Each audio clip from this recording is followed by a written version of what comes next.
I'm going to give this class in English regarding teaching the children Bereshit, Shemot, Vayikra to begin with. I'm not saying what should be done in Halakha L'Maaseh in schools, in Yeshiva Flatbush and Magen David. I'm not an educator in those places. I don't know what's happening. The purpose of this video is just to explain the Midrash Rabbah, to read it and to explain it, and then you will understand why I use this approach myself for my own, personal talmidim, my sons. This is the way I taught my sons. So the Midrash Rabbah says, Amar bi isi, מפני מה מתחילים לתינוקות בתורת כהנים, יתחילו להן מבראשית. Why do we start teaching? You notice this is what they used to do. He's saying, why do we do this? Why do we start teaching the children with Torat Kohanim, with the book of Vayikra? Let's start teaching the book of Bereshit, for the reasons that were already mentioned, and for reasons that we could all understand. Why so with Vayikra?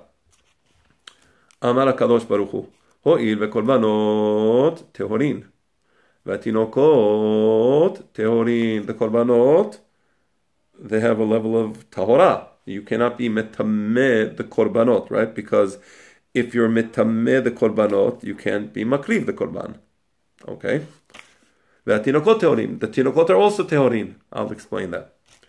יבואו טהורין, let the children who are tehorin be oskim, be studying, toiling in the subject of the tehorin, namely the korbanot.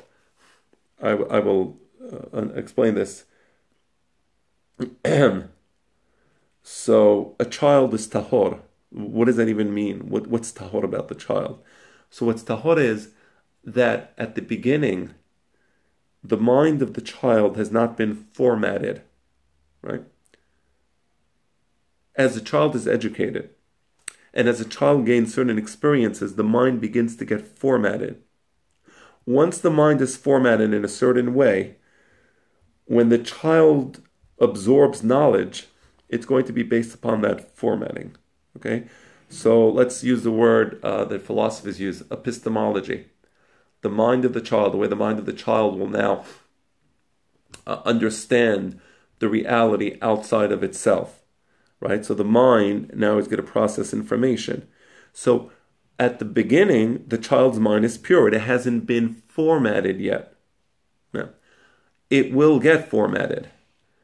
And when you're dealing with a child, imagination has a very strong role. So I'll give you an example. So if you tell your child children's stories like, Cinderella, the mean stepmother, and the magic, and the fairy princess, or fairy, whatever, I don't even know the story, the fairy that saves Cinderella, magic happens. So when you tell your child the story, you're formatting their mind to think in a certain way. So now there's evil, like the evil stepmother, but there's magic that just happens, and everything is good. Okay. Or Snow White and the Seven Dwarfs. You're formatting your child's mind. The reason the Hakhamim wanted us to teach our children about the korbanot, because you bring the child into the Bet HaMikdash.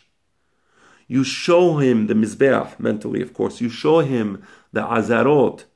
You show him how the animal, how they did Shechitam, the animal, how they were Mafshitim, the Or, what part would go on the Mizbeach, what part was eaten by the Kohanim, in the case of, let's say, Korban Chatat, or if it's Korban Olah, then everything is put on the Mizbeach.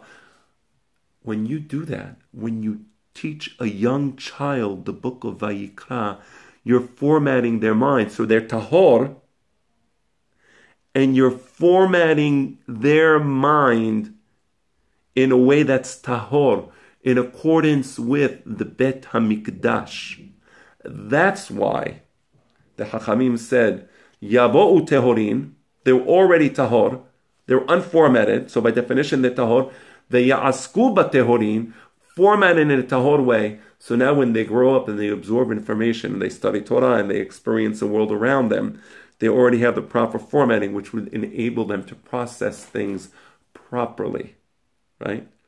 And by the way, you can teach the book of Bereshit, you can teach the book of Shemot, that's all great. I mean, not Has v'Shalom, inshallah, all our children, V'chol banaich limudei Adonai v'rav shomam banaich. We're in favor of teaching Torah, but I just wanted to explain why specifically this difficult subject of the Bet HaMikdash, because that's exactly the point. It's the toil.